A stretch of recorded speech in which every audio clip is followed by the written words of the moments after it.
And nagpakulo na ako ng tubig. Maglalagay ako ng asin. Lulutuin ko muna dito itong okra.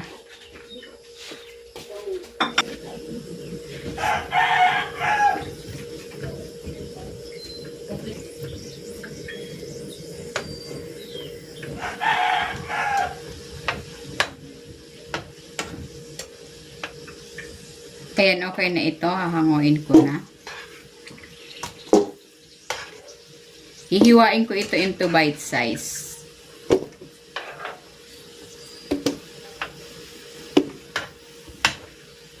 And gagawin ko na yung salad. Ilalagay ko na itong okra, kamatis, sibuyas, at itong itlog na maalat.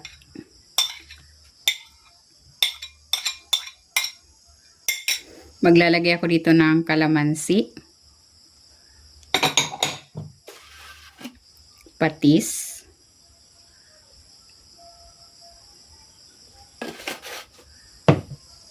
at ng paminta. Then hahaluin ko na ito.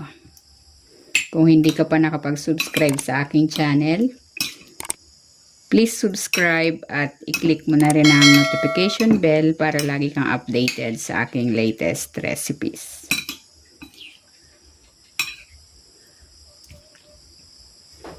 Ayan, ready na itong okra salad. Pwede na natin itong iserve.